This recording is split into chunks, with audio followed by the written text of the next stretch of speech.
श्रीमद्भागवतम स्कंद प्रथम अध्याय 8 महारानी कुंती द्वारा प्रार्थना तथा महाराज परीक्षित की रक्षा। अनुवाद एवं तात्पर्य। श्लोक संख्या 19। अनुवाद एवं तात्पर्य। कृष्ण कृपा मूर्ति श्री श्रीमद अभय चरणारविंद भक्तिवेदांत स्वामी प्रभुपाद द्वारा। माया जवनिकाच्छन्नम अज्ञातोऽच्युतमव्ययं न लक्ष्यसे मूढदृशा नटो नाट्यधरो यथा।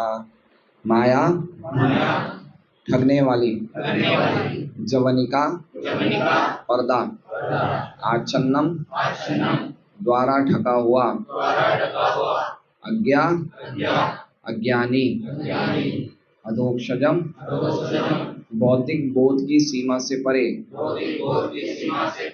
दिव्य अव्ययम अविनाशी, न नहीं लक्ष्य से दिखता है, मूढ़ दृशा अल्पज्ञ देखने वाले द्वारा,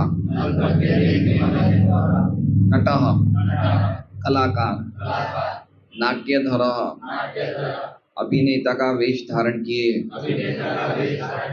यथा जिस प्रकार। अनुवाद।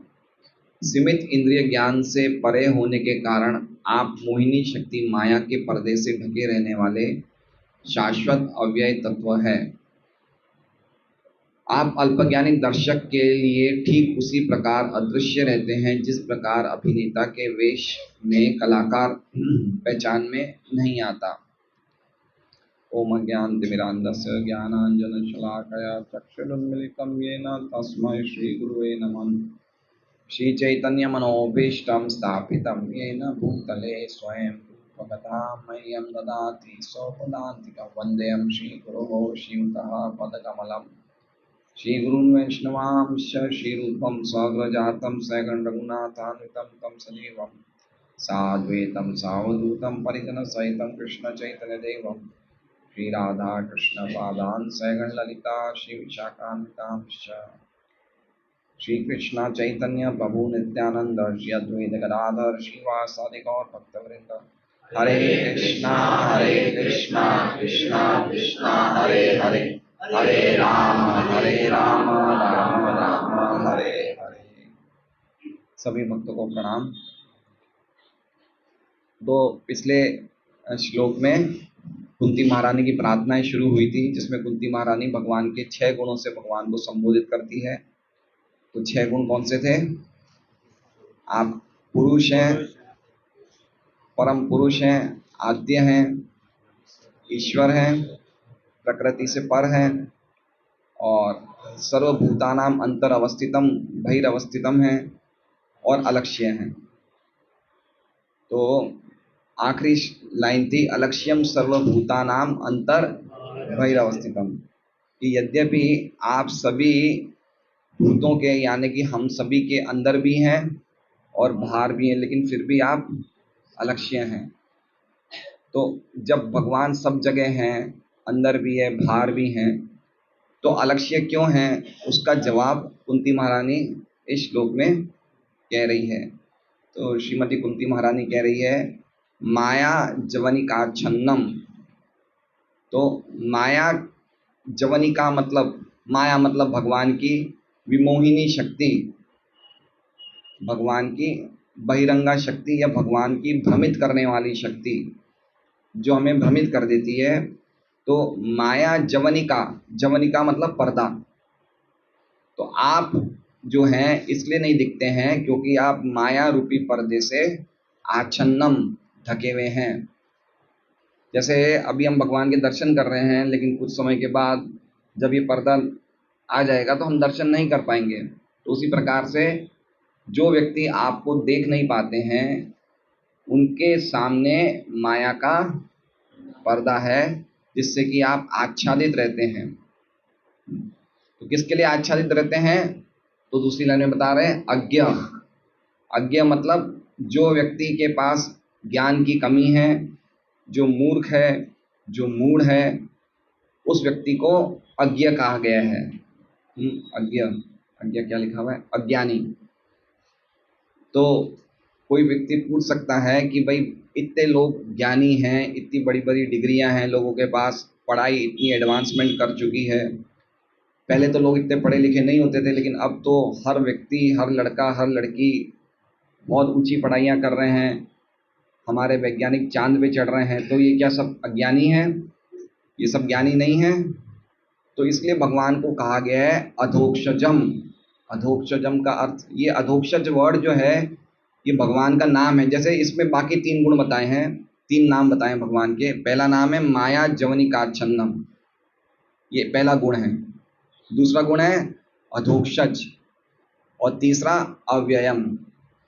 टोटल 6 और 3 9 भगवान के नामों से ईश्वरत्व के गुणों को हमने प्रतिपादित सुना है। मतलब तो कह सकते हैं कि इतने लोग ज्ञानी हैं तो फिर क्यों अज्ञ कहा गया है? आज तो हर व्यक्ति पढ़ाई करता है, हर व्यक्ति डिग्री प्राप्त करता है।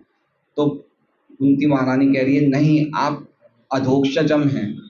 अधोक्षज मतलब ये वर्ड आप भागवत में बहुत जगह भगवान का नाम आया अधोक्षज। अधोक्षज का अर्थ कोई बता सकता है? देखिए बहुत अच्छी तरह समझिए आज इसका अध अक्ष ज, इसमें 3 शब्द हैं, अध अक्ष और ज। तो अक्ष मतलब आंखें, ज मतलब जन्म लेने वाली। तो आंखों से जन्म लेने वाला, आंखों से जन्म लेने का अर्थ हो गया कि जो ज्ञान आंखों अर्थात दूसरी इंद्रियों से जन्म लेता है, जिसे कहा गया इंद्रिय जनित ज्ञान। कौन सा ज्ञान? इंद्रिय जनित ज्ञान, या इसको अंग्रेजी में कहा जाता है डायरेक्ट परसेप्शन। डायरेक्ट परसेप्शन मतलब जो हमें सीधा इंद्रियों से दिखता है। ठीक है, तो आप जो हैं इंद्रिय जनित ज्ञान के परे हैं, तो इसलिए लिखा है शब्द अध। अध मतलब क्या हुआ कि इंद्र जनित ज्ञान हमेशा आपको आपके अध रहता है, मतलब आपके नीचे रहता है, वो आप तक पहुंच नहीं पाता। अधोक्षज का अर्थ समझ गए कि जो ज्ञान हमें सीधा इंद्रियों से प्राप्त होता है वो ज्ञान हमेशा अध है। अध मतलब वो ज्ञान हमेशा दबा हुआ रहता है, वो ज्ञान आप तक हमें नहीं पहुंचा सकता। ठीक है, अब इंद्रिय जनित ज्ञान का अर्थ क्या होता है? जो इंद्रिय से उत्पन्न होता है ज्ञान। अक्षज का अर्थ क्या हो गया? इंद्रियों से उत्पन्न होने वाला ज्ञान। लेकिन इंद्रियों से उत्पन्न होने वाले ज्ञान से आप प्राप्त नहीं है, वो ज्ञान आप तक हमें नहीं पहुंचा सकता। समझ रहे? जैसे इंद्रियां 5 ज्ञानेंद्रियां हैं जिससे हमें ज्ञान प्राप्त होता है। आंखें हैं, कान है, नाक है, जीवा है, त्वचा है। लेकिन इन 5 इंद्रियों से जो हमें ज्ञान प्राप्त होता है उससे वो ज्ञान काफी नहीं है जो हमें आप तक पहुंचा ले। इसलिए भगवान का नाम है अधोक्षज। पॉइंट समझ रहे हैं आप? अधोक्षज का अर्थ हो गया है। तो फिर भगवान को कैसे जाना जाए? जब पूरी ये ज्ञान से नहीं प्राप्त कर सकते तो भगवान को कैसे जाना जाए उसकी अभी हम आगे चर्चा करेंगे। लेकिन इंद्रिय जनित ज्ञान का अर्थ, अक्षज ज्ञान का अर्थ हमें अच्छी तरह समझ लेना चाहिए। जैसे कोई व्यक्ति डॉक्टरी की पढ़ाई कर रहा है, कोई वकालत की पढ़ाई कर रहा है, कोई इंजीनियरिंग की पढ़ाई कर रहा है, तो उसे कुछ बुक्स उसको प्राप्त होती है जिससे वो डॉक्टरी पढ़ता है। तो वो जो डॉक्टरी का ज्ञान है, या कोई आजकल MBBS MBA का ज्ञान है, या कोई भी आजकल जो भी एकेडमिक कोर्स के ज्ञान है, वो कौन सा ज्ञान है? वो इंद्रिय जनित ज्ञान है। समझे आप? जैसे मान लीजिए मेडिकल की बुक्स बड़े बड़े प्रोफेसरों ने लिखी है, उनको ये ज्ञान कहाँ से प्राप्त हुआ है? इंद्रियों से प्राप्त हुआ है। हम जो स्कूल में पैसा कमाते हैं, स्कूल में पढ़ाई करते हैं, वो ज्ञान कौन सा ज्ञान है? इंद्रिय जनित। इंद्रिय जनित मतलब इंद्रियों से उत्पन्न हुआ है। जैसे मान लीजिए अब एक व्यक्ति कह दे कि भगवान को किसी ने देखा है क्या? तुम लोग एक पत्थर की पूजा करते हो, किसी ने देखा है क्या भगवान को? तो ये व्यक्ति ने जो सेंटेंस बोला है, ये स्टेटमेंट बोला, ये क्या है? ये इंद्रिय जनित ज्ञान है। क्यों? क्योंकि उसके मन से उत्पन्न ज्ञान है। ये शास्त्रों का ज्ञान नहीं है। ये क्या ज्ञान है? मन से उत्पन्न। तो ऐसे हमें 99.99% लोग मिलेंगे जो बहुत होशियार हैं, बहुत बड़े बड़े पढ़े लिखे हैं, बहुत धनी हैं, हर प्रकार से वो उनकी समाज में इज्जत की जाती है, फिलोसोफर है, वैज्ञानिक है, लेकिन जो कुछ भी ज्ञान के घेरे में है वो कौन सा ज्ञान के घेरे में है? इंद्रिय जनित ज्ञान के घेरे में है। और भगवान को प्राप्त करने के लिए जो इंद्रिय जनित ज्ञान है वो हमेशा अधः रहता है। अधः मतलब वो नीचे रहता है, तो ऊपर पहुंच ही नहीं सकता, इसलिए भगवान का नाम है अधोक्षज। ठीक है। और इसलिए इसी कारण से भगवान को आगे क्या कहा गया है? अव्ययम। अव्ययम मतलब आप विकार रहित हैं। व्यय मतलब खर्च होना या विनाश होना या विकार आना, लेकिन आप कौन हैं? आप अव्यय हैं। अव्यय मतलब आप काल, वस्तु और स्थान से घिरे हुए नहीं हैं। आप काल से परे हैं, स्थान से परे हैं, वस्तु से परे हैं। मतलब आप वस्तु से आच्छादित नहीं हैं, स्थान से आच्छादित नहीं हैं और काल से आच्छादित नहीं हैं। हम लोग काल से आच्छादित है ना। आज मान लीजिए सुरेश जी की उम्र 60 साल 61 साल है, तो काल ने इनको घेर रखा है ना। 75-80 साल के बाद ये नहीं जी पाएंगे ना। सॉरी, मैं आपको कम नहीं बता रहा हूँ, मान लीजिए 90 साल बता दिया, ठीक है। काल से सीमित है नहीं है ये, है ना। और स्थान से भी सीमित है। अभी सुरेश जी यहाँ बैठे हैं तो शिव पार्क पे तो नहीं है ना। और वस्तु से भी सीमित है। वस्तु से क्यों सीमित है? कि वो जो आत्मा है वो खाली उनके शरीर में ही है, वो हर जगह तो नहीं है। अब भगवान हर काल में रहते हैं, हर स्थान में रहते हैं और हर एक वस्तु से रहते हैं, इसलिए भगवान का नाम क्या है? अव्ययम। अव्ययम मतलब उनका कभी क्षय नहीं होता है। पॉइंट समझ रहे हैं? इसलिए भगवान जब प्रकट होते हैं, बालक होते हैं, किशोर होते हैं, तो किशोर के बाद वो बदलते नहीं हैं, इसलिए उनको कहा गया है नव यौवनम च। उनकी आप छवि में कभी भी आप देखेंगे उनकी उम्र 16 साल से ऊपर की, उसके बाद वो विकार रहित है उनका शरीर। इसलिए जो पुष्टि मार्गी है वो उनको बाल गोपाल के रूप में पूछते हैं, गौड़ीय वैष्णव हैं वो किशोर गोपाल के रूप में पूछते हैं। ठीक है, उससे ऊपर उनकी उम्र नहीं जाती है। भगवान ने जब गीता जी का संदेश सुनाया है तो वो दादा थे, उनके पोते भी थे, लेकिन फिर भी वो वैसे के वैसे अव्यय थे। समझे आप? इसलिए जो भगवान अधोक्षज हैं और जो अव्यय हैं वो इंद्रियों जनित ज्ञान द्वारा प्राप्त नहीं है। इसलिए पूरी दुनिया जो इंद्रिय जनित ज्ञान के द्वारा भगवान को प्राप्त करना चाहती है वो अज्ञ है। इसलिए भगवान माया के पर्दे के द्वारा ढके हुए रहते हैं। या फिर इस तरह से समझ लीजिए कि हम भौतिक जगत में हैं, इसलिए जब भी हम कोई चीज को देखते हैं तो उस चीज को किसके लिए, किसको क्या दृष्टि से देखते हैं? हमारे भोग की दृष्टि से। सही बात है। हम कोई घर देखेंगे, कोई होटल देखेंगे, कोई स्थान देखेंगे, कोई परिवार देखेंगे, तो हमें सबसे पहले हम क्या सोचते हैं कि इससे हमारी क्या स्वार्थ पूरा होगा। तो जैसे हम इस दृष्टि से कोई भी चीज को देखते हैं तो तुरंत माया अपना पर्दा लगा देती है। और उसी तरह से जब एक भक्त की दृष्टि होती है वो हर एक जगह को क्या देखता है? ये चीज कैसे कृष्ण की सेवा में लगे या इससे कृष्ण का संबंध क्या है। तो भक्त की दृष्टि के लिए माया का पर्दा नहीं है। इसलिए कुंती महारानी कहना चाहती है कि अज्ञ के लिए आपका माया का पर्दा है, लेकिन जो अज्ञ नहीं है वो आपको देखता है। इसलिए भगवान के भक्त जो होते हैं वो हर जगह कृष्ण को देखते हैं। वो देखेंगे कि इतनी बड़ी जगह है, कैसे भगवान का मंदिर बने, सब लोग दर्शन करें, उसकी दृष्टि ऐसे जाएगी। कोई दूसरा व्यक्ति देखेगा वो इतनी बड़ी जगह, चलो मैं एक अच्छा सा अपने लिए घर बनाऊं, अच्छी सी बिल्डिंग बनाऊं। तो जैसे व्यक्ति अपने भोग की दृष्टि से कोई चीज को देखता है माया पर्दा लगा देती है, और जैसे ही व्यक्ति ये देखता है कि हर एक चीज कृष्ण से संबंधित है तो माया पर्दा नहीं लगाती है। ठीक है, अब आगे हम बढ़ते हैं तीसरी लाइन में। तो पहली लाइन समझ गए आप? माया जवनिकाच्छन्नम अज्ञा धोक्षजम अव्ययम न लक्ष्य से मूढ़ दृशा। तो जो व्यक्ति मूढ़ है, अब अज्ञ और मूढ़ का अर्थ एक जैसा ही है। मूढ़ मतलब जो मूर्ख है, दृशा मतलब जिसकी दृष्टि मूर्खों वाली है। न लक्ष्य से, उसके लिए आप दिखते नहीं है। उसी लाइन को वापस रिपीट किया है, अज्ञा दोषजम की जिसकी दृष्टि मूर्खों वाली है या जिसकी दृष्टि इंद्रिय जनित ज्ञान के आधार पे है, वो व्यक्ति आपको न लक्ष्य से। तो कोई व्यक्ति कह सकता है कि कैसे नहीं दिखते हैं, हम तो रोज मंदिर जाते हैं, हम तो सब कुछ देख ही रहे हैं। तो उसके लिए कहा है कि जो हम देखते हो कैसा देखना है, नटो नाट्य धरो यथा।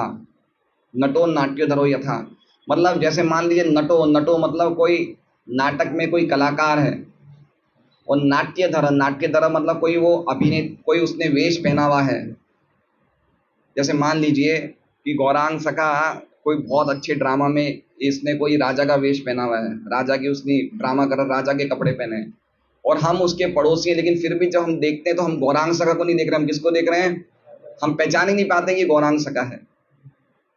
तो देख रहे हैं गौरांग सखा को, देख भी रहे हैं और नहीं भी देख रहे हैं, सही बात है। तो उसी प्रकार से जो अज्ञानी व्यक्ति है वो भगवान को देख भी रहा है और नहीं भी देख रहा है। इसलिए बताया कि कौरवों ने भी देखा भगवान को, धृतराष्ट्र ने भी देखा, इतने लोगों ने देखा, लेकिन देख भी रहे हैं और नहीं भी देख रहे हैं। तो इसका मतलब हो गया नटो नाट्य धरो यथा। ठीक है, ये अब देखिए बहुत ही सुंदर, मतलब इसका पॉइंट कहने का है कि भगवान इंद्रिय जनित ज्ञान के द्वारा प्राप्त नहीं है, और पूरी दुनिया जो आज की तारीख में प्रगति कर रही है वो कौन से ज्ञान के आधार पे कर रही है? इंद्रिय जनित। ये वर्ड बहुत इंपॉर्टेंट है, इंद्रिय जनित। इसे बोलते हैं सेंस परसेप्शन, जो ज्ञान हमें इंद्रियों से प्राप्त होता है। इसका मतलब आज की आधुनिक भाषा में समझ लीजिए कि सीइंग इज बिलीविंग। जो देख रहे हैं वही सही है। तुमने देखा है कि अगला जीवन है नहीं है? देखा है क्या? नहीं देखा ना? नहीं है, बात सही है, ऐसे ही बोलते हैं ना लोग। लेकिन हम लोग कैसे देखते हैं? हमारी दृष्टि मूढ़ दृष्टि नहीं होनी चाहिए, हमारी दृष्टि होनी चाहिए शास्त्र चक्षु। कि शास्त्रों में क्या लिखा है? शास्त्रों में लिखा है कि अगला जीवन भी होता है। ये मूर्ति खाली पत्थर नहीं है, साक्षात भगवान है। तो अभी भी हमारी दृष्टि भी मूढ़ वाली है, लेकिन हमें अपनी दृष्टि मूढ़ के बदले क्या करनी है? शास्त्र वाली बनानी है। और शास्त्र वाली के बाद कौन सी बनानी है? प्रेम वाली बनानी है, क्योंकि भगवान प्रेमांजन छुरिता भक्ति विरोध। भगवान प्रेम की आंखों द्वारा देखे जाएंगे, मूढ़ों की आंखों द्वारा नहीं देखे जाएंगे। इसलिए मूढ़ों की आंखों के बाद का नेक्स्ट स्टेप क्या है? शास्त्रों की आंख। कि हमने देखा है, हमें लग रहा है ये खाली फोटो है, लेकिन हम शास्त्र में देखते हैं कि साक्षात ये भगवान है। तो उस हिसाब से फिर हमें भगवान की भक्ति करनी चाहिए। जैसे शास्त्र में लिखा है कि एक कृष्ण नाम से अनंत सुख मिलता है। अगर हम एक कृष्ण नाम लेते तो कितना सुख मिलता है? अनंत सुख मिलता है। अभी हम एक कृष्ण नाम ले रहे तो हमें झपकी आती है, बात सही है।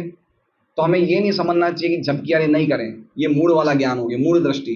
हमें शास्त्रों पे आधारित ज्ञान पे नहीं, शास्त्र बोल रहे हैं कि नाम लेने से धीरे धीरे नाम में रुचि आएगी, तो हमें लेना है। समझ रहे हैं? ये शास्त्र का ज्ञान है। जैसे हम साक्षी गोपाल की कथा देखते हैं, वो जो ब्राह्मण था वो वृंदावन जाता है, क्योंकि उसको वो जिससे लड़की से शादी करने वाला होता है, उसने बोला कि कोई साक्षी है क्या तुम्हारे पास? तो ब्राह्मण ने बोला हाँ, हमने गोपाल जी के सामने साक्षी लिया था। तो वृंदावन में ब्राह्मण जाता है और वो भगवान के सामने बोलता है कि आपको साक्षी देने के लिए चलना है कटक। तो भगवान बोले नहीं, वो फिर बोलता है कि प्रतिमा नहीं, तुम्ही साक्षात ब्रजेंद्र नंदन, कि आप ये पत्थर नहीं है, मूर्ति नहीं, आप साक्षात ब्रजेंद्र नंदन है। तो भगवान बोले हैं कि लेकिन मूर्ति तो बोलती नहीं है, मूर्ति तो चलती नहीं है। भगवान क्या बोले कि तुम मुझे कटक ले जाना चाहते हो वृंदावन से, तो इतनी दूर मूर्ति थोड़ी चलती है। तो लड़का क्या बोलता है, ब्राह्मण युवक, कि जब मूर्ति बोल सकती है तो चल क्यों नहीं सकती है? समझे? ये हो गए प्रेमों के आंखों, प्रेमांजना। जिनकी आंखों में प्रेमों का काजल होता है, भगवान उन्हीं को दिखते हैं। और ये मनुष्य जीवन जो हमें मिला है, ये हमारी मूढ़ों की दृष्टि को बदल के क्या करना है? प्रेम की दृष्टि बनानी है। उसके लिए हमारे पास अब बहुत कम समय बचा है। अब हमारी जितने भी यहाँ पे लोग बैठे हैं सब 40 के ऊपर हो गए। अब हमारी उल्टी गिनती शुरू हो गई है। कौन सी गिनती शुरू हो गई है? उल्टी गिनती शुरू हो गई है। इसलिए जब तक शरीर का नाश नहीं हो तब तक पूरा प्रयास करना चाहिए कि हम नाश होने से पहले पहले शरीर से अनासक्त हो जाएं। शरीर के नाश होने से पहले ही हमारी आसक्ति कृष्ण में हो जाए, और अनासक्ति शरीर में हो जाए। नहीं तो अगर नाश होने तक शरीर में आसक्ति रही तो हमें वापस जन्म मृत्यु आएगी। इसलिए बहुत गोल्डन अपॉर्चुनिटी है, मनुष्य जीवन साक्षात भगवान को प्रेम के आंखों वाले प्राप्त करने के लिए मिला है, उसके लिए हमें पूरा प्रयास करना चाहिए।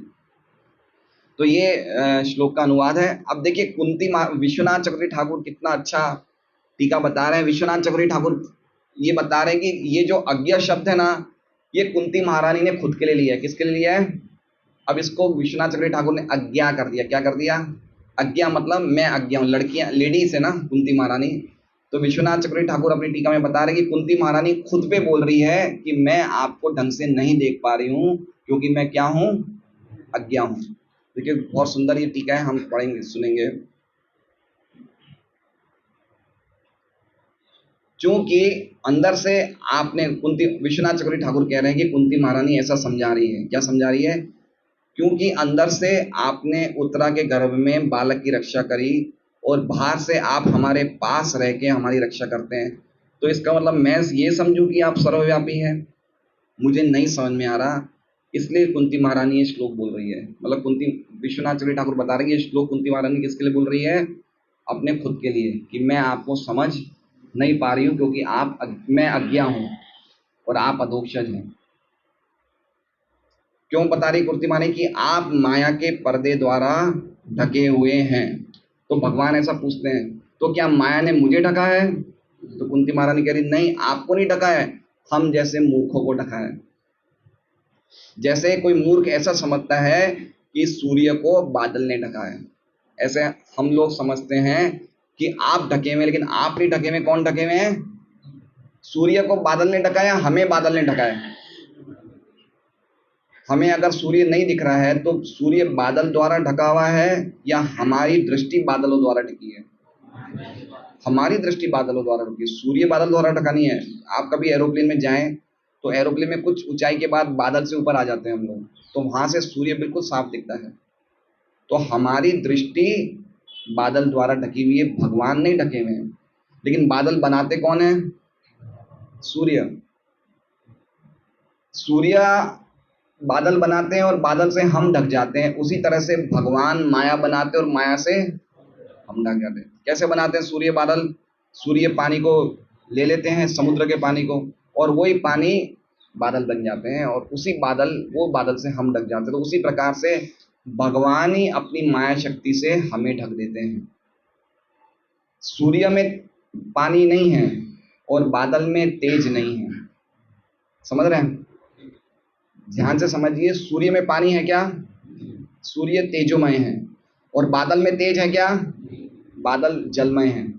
लेकिन बने किसके द्वारा? सूर्य के द्वारा। तो उसी तरह से कृष्ण में माया नहीं है और माया में कृष्ण नहीं है, लेकिन माया किसके द्वारा बनी है? कृष्ण के द्वारा। क्यों? क्योंकि हमारी दृष्टि भोग वाली है। बहुत इंपॉर्टेंट। देखिए क्या जबरदस्त विश्वनाथ चक्रवर्ती ठाकुर ने टीका लिखी कि हमारी दृष्टि, हम हर एक चीज अपने भोग के लिए देखते हैं, तुरंत माया हमें कवर कर लेती है। जैसे कि हमें बादल कवर कर लेते हैं, जिसके कारण हम सूर्य नहीं देख पाते। आगे कुंती महारानी कह रही है, चूंकि आप इंद्रियों के ज्ञान से परे हैं इसलिए आप अधोक्षज हैं, और चूंकि अक्षजम ज्ञान आपके नीचे है इसलिए वो अधः है। समझिए, अक्षजम ज्ञान, इंद्रियों से उत्पन्न हुआ ज्ञान हमेशा भगवान के नीचे अधः है। मेरे पास सामर्थ्य नहीं है आपको संपर्क करने का, क्योंकि मेरा ज्ञान इंद्रियों से उत्पन्न होता है, जैसे एक मूर्ख का ज्ञान उत्पन्न होता है। कुंती महारानी खुद के लिए कह रही है। लेकिन अगर मेरे जैसे मूर्ख लोग आपको नहीं जाने तो भी इसमें आपका कोई नुकसान नहीं है। आप हमेशा इससे प्रभाव विहीन रहते हैं, इसलिए आप अव्यय हैं। इसलिए आप क्या हैं? समझ रहे हैं बात को? जैसे मान लीजिए 5000 उल्लुओं की एक मीटिंग हो जाए। कितने उल्लू? और 5000 उल्लू एक नक्की करेगी, हम सूर्य को नहीं मानते। उल्लू सूर्य को देखता ही नहीं है। अगर वो ये बोल दे कि हम सूर्य को नहीं मानते तो सूर्य का कुछ फर्क होगा क्या इससे? तो अगर हम जैसे उल्लू जो इस भौतिक जगत में हम ये कह दे कि भगवान का रूप नहीं है, भगवान है नहीं, तो उससे भगवान को कोई फर्क पड़ेगा क्या? तो कुंती महारानी बोल रहे इसलिए आप अव्यय हैं, आपको कोई फर्क नहीं पड़ना। जैसे हमारे जैसे मूर्ख अगर आपको नहीं भी जान सके तो आपको उससे कोई फर्क नहीं पड़ता है, इसलिए आपका नाम क्या है? अव्यय है। तो भगवान क्या बोल रहे हैं? लेकिन तुम तो मेरी प्रार्थना कर रही हो। विश्वनाथ ठाकुर कह रहे हैं पिछले श्लोक में तो तुमने मेरी स्तुति करी, कृष्ण ऐसे बोल रहे हैं, तुमने मेरी स्तुति करी, तुमने मेरी प्रार्थना करी, तो तुम तो जानती हो मुझे कि मैं प्रकृति से पर हूं, तुम तो जानती हो, तो फिर तुम अपने आप को अज्ञा क्यों बोल रही हो? ऐसा कुंती महारानी कृष्ण पूछ रहे हैं। तो कुंती महारानी कह रही है कि जैसे एक नाट्य हो रहा है, नृत्य नाटिका, हम देखते हैं भारतनाट्यम या कथकली नृत्य नाटिका। नृत्य नाटिका मतलब नृत्य के द्वारा हाव भाव समझाए जाते हैं, भाव भंगिमा, याद है कैसे वो अलग अलग स्टाइल से ऐसे हाथ बनाते हैं। तो बोले यद्यपि ऐसा लग रहा है कि मैं नाटिका देख रही हूं, लेकिन वो क्या बोलना चाहता है वो मैं नहीं देख रही हूं। तो उसी प्रकार से मेरी जैसी एक स्त्री यद्यपि आपको देख रही है कि आप ये लीला कर रहे हैं, लेकिन ये लीला आप क्यों कर रहे हैं वो मैं समझ में नहीं पा रही हूं। तो भगवान कह रहे हैं कुछ उदाहरण बताओ कैसे तुम बोल रही हो बात। तो कुंती महारानी कह रही है कि यद्यपि आप पांडवों की रक्षा करते हैं, आप अपने भक्तों की रक्षा करते हैं, और आप हमेशा परमात्मा के रूप में हमारे अंदर रहते हैं, लेकिन फिर भी आप अश्वत्थामा को मारने के लिए आपने हमें बचाया अपने सुदर्शन से। आप तो परमात्मा रूप में थे ही, आपको ये करने की क्या जरूरत थी, आप तो ऐसे ही कुछ कर सकते थे, लेकिन फिर भी आपने सुदर्शन के द्वारा अश्वत्थामा से हमें बचाया। दूसरा एग्जाम्पल दे रही है, यद्यपि आपने प्रॉमिस करी थी कि आप अस्त्र नहीं उठाओगे, लेकिन फिर भी आपने अस्त्र उठाए। ये कुंती महारानी बता रही कि मैं देख रही हूं लेकिन मैं समझ नहीं पा रहा हूं आप ऐसा क्यों कर रहे हैं। तीसरा बता रही हैं, यद्यपि आप गीता में बोलते हैं परित्राणाय साधु नाम, कि पुण्यशाली व्यक्तियों की, साधुओं की मैं रक्षा करता हूं, यद्यपि आप पुण्यशाली व्यक्तियों की रक्षा करते हैं, फिर भी आपने भीष्म और अन्य पुण्यशाली व्यक्ति को मरवाया। तो मैं समझ नहीं पा रही हूँ। और सबसे आखिरी क्या बोलती है कुंती महारानी, देखिए, यद्यपि आप द्रौपदी और सुभद्रा के परम स्नेहमयी हैं, लेकिन फिर भी आपने उनके बच्चों को मरने दिया। भाई सुभद्रा तो भगवान की सगी बहन हुई, और सुभद्रा का बेटे अभिमन्यु, तो अपनी सगी बहन के बेटे को मरने देंगे? बताइए, उनको भगवान को नहीं पता था, वो नहीं बचा सकते थे? जब उन्होंने गर्भ में उनको परीक्षित को बचा दिया, तो अभिमन्यु को बचाने के लिए कोई मुश्किल था क्या? तो कह रहे हैं कि यद्यपि आपका द्रौपदी और सुभद्रा से इतना स्नेह था, फिर भी आपने उनके बच्चों को मरने दिया। आप चाहते तो रोक सकते थे ना। इसलिए मैं आपकी लीलाओं के सत्य को नहीं समझ सकती हूँ। इसलिए कुंती महारानी ने ये श्लोक किस पे लिया? खुद पे लिया। देखिए कितना वंडरफुल, क्या जबरदस्त समझाया कुंती महारानी ने।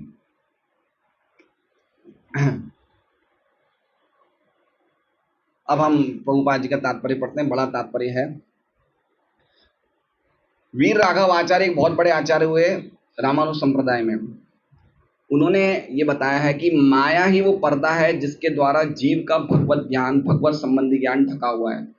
जो पहली वर्ड है ना, माया जवनिकाच्छन्नम, उसमें उन्होंने क्या कहा है कि जीव का भगवत संबंधी ज्ञान माया के पर्दे से ढका हुआ है। उसमें उन्होंने ये बताया कि भगवान नहीं ढके हुए, भगवान का जो भक्तिमय ज्ञान माया के पर्दे द्वारा ढका हुआ है।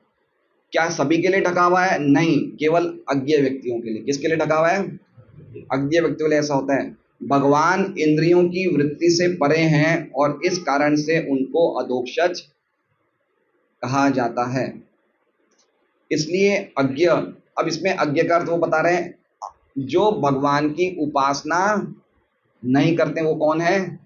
वो अज्ञ है।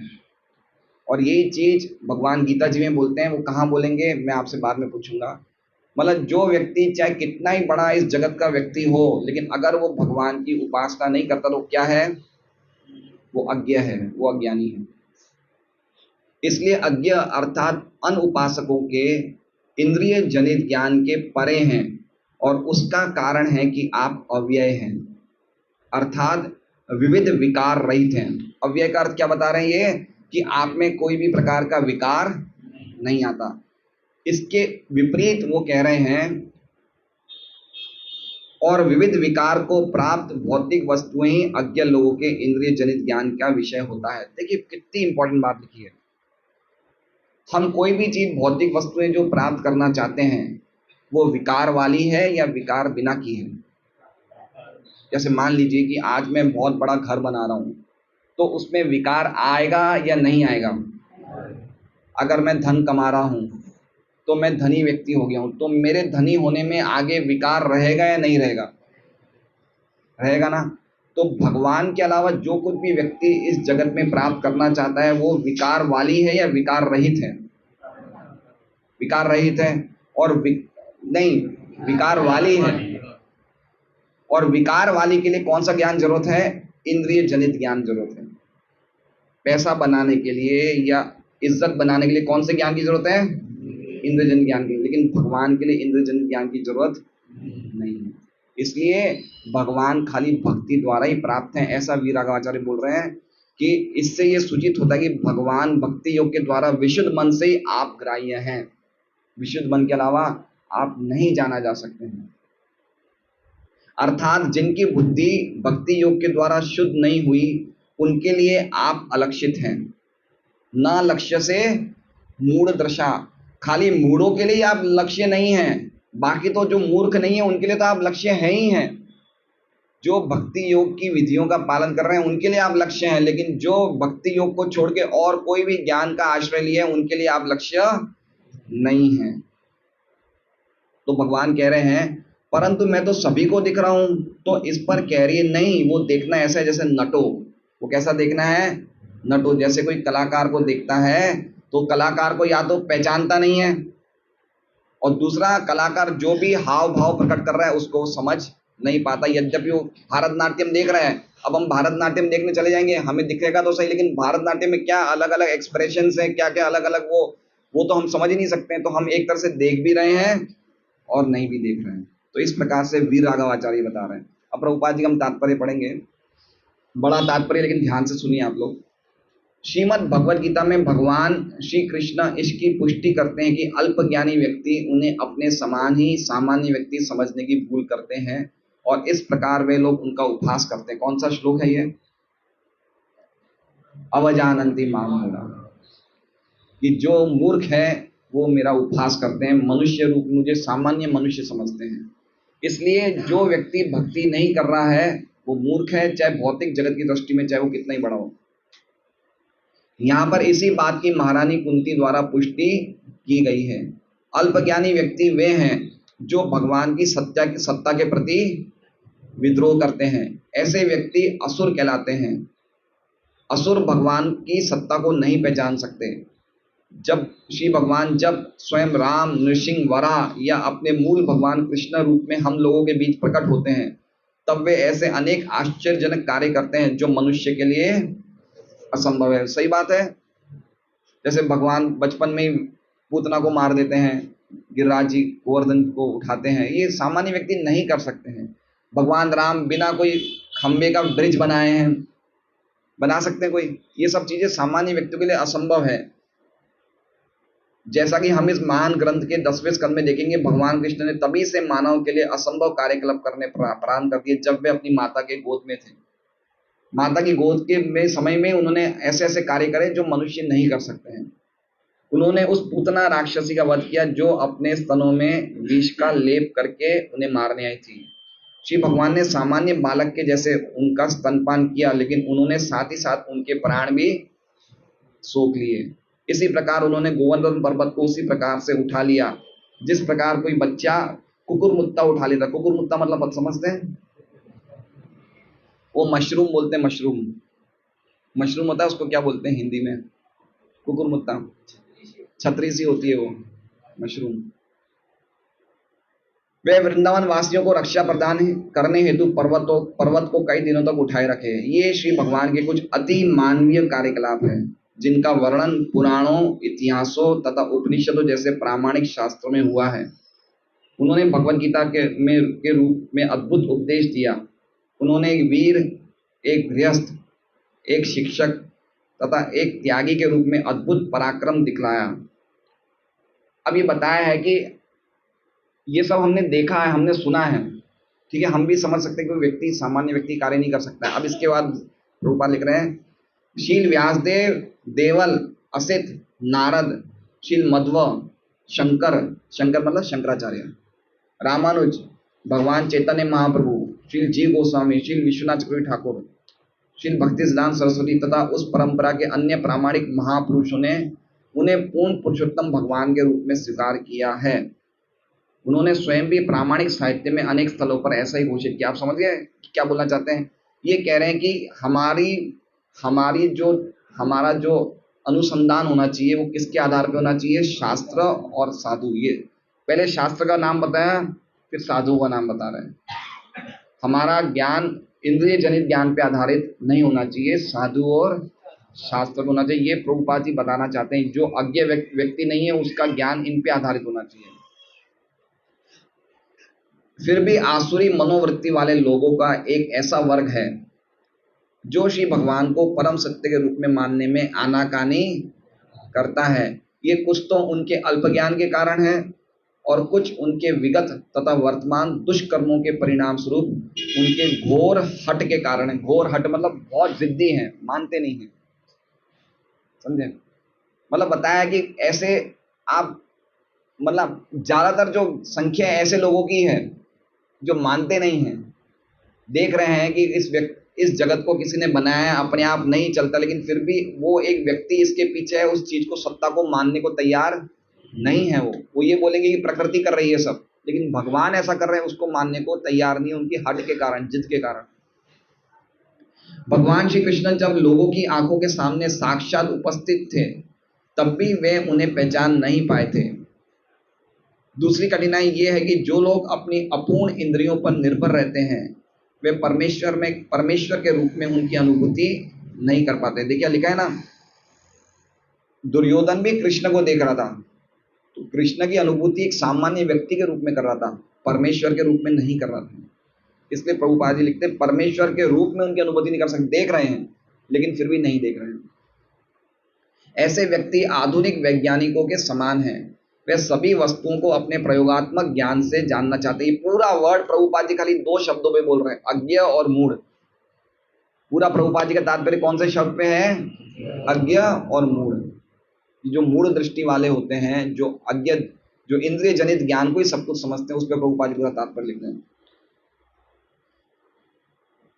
लेकिन परम पुरुष को अपूर्ण प्रयोगात्मक ज्ञान द्वारा जान पाना असंभव है। यहाँ पर उन्हें अधोक्षज कहा गया है, अर्थात वे प्रयोगात्मक ज्ञान की परिधि के परे हैं। हमारी सभी इंद्रियां अपूर्ण हैं।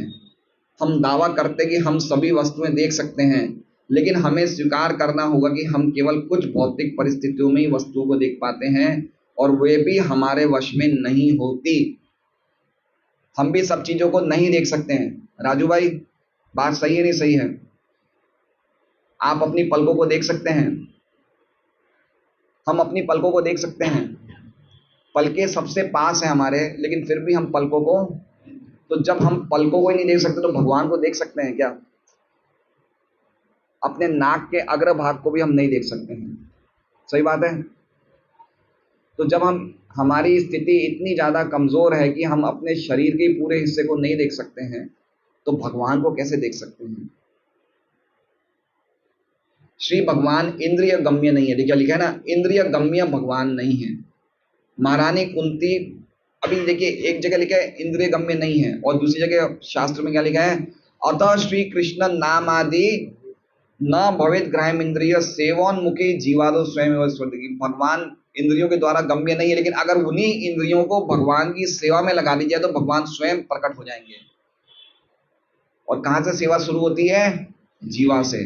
तो अगर खाली जीवा को इस सेवा में लगा दिया जाए, हरे कृष्णा कृष्णा कृष्णा हरे हरे, हरे राम राम राम हरे हरे। प्रभुपाद जी बोलते हैं और खाली कृष्ण प्रसाद ग्रहण करें, खाली जीवा भी सेवा में लग जाएगी तो ये इंद्रियां सेवा में बन जाएगी और फिर इन्हीं इंद्रियों की सेवा के द्वारा भगवान प्रकट हो जाएंगे। महारानी कुंती बद्ध जीव की और विशेष रूप से अल्पज्ञ स्त्री जाति के इस दोष को स्वीकार करती है।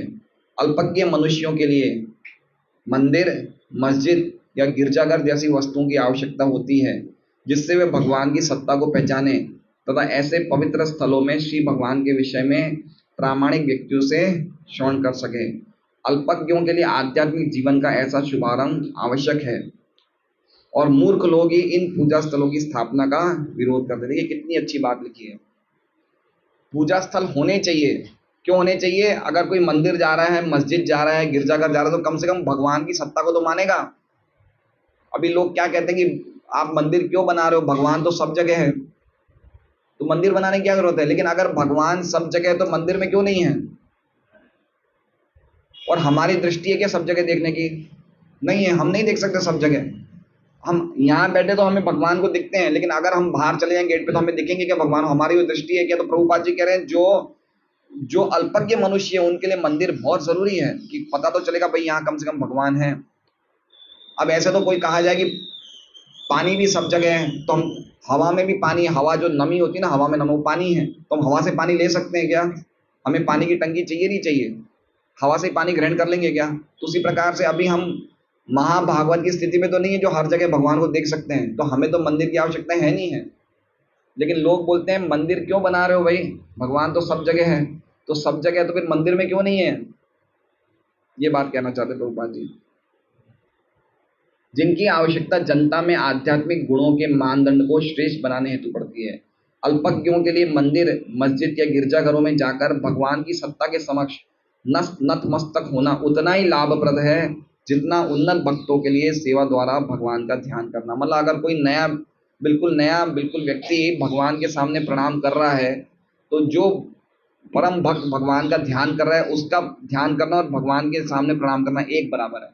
इसलिए मंदिरों को बनाना अत्यंत आवश्यक है, ऐसा प्रभुपाद जी कह रहे हैं। श्रीमद् भागवतम की जय। तो खाली एक कोई भक्त बता दे कि ये श्लोक का अर्थ क्या है, श्लोक देख के।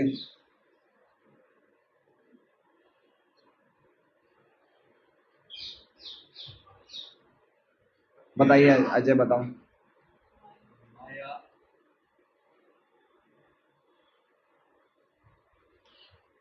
माया जोनी का अच्छा नहीं है।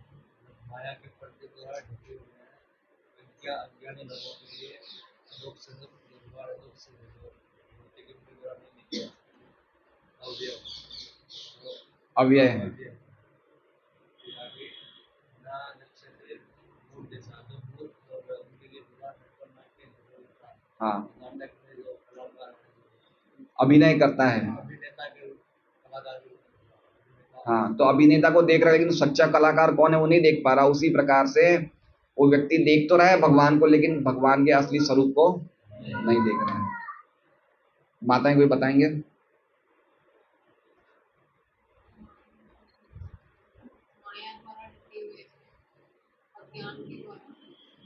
जवनी का मतलब पर्दा। हाँ, माया के पर्दा या माया रूपी पर्दा ऐसा बोल सकते हैं।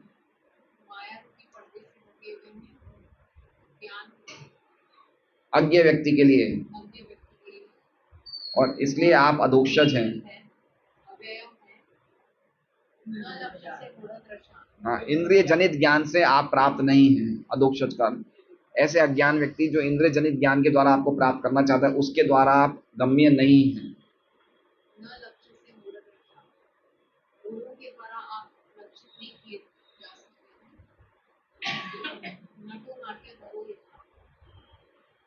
जिस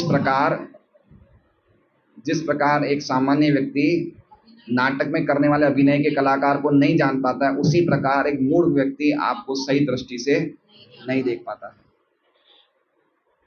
हरे कृष्ण। तो कितने अद्भुत कुंती महारानी की प्रार्थनाएं हैं।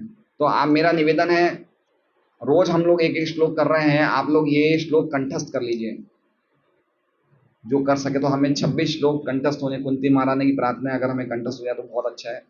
तो कल का श्लोक और आज का श्लोक आप लोग कंठस्थ कर लीजिए, बहुत अच्छा है।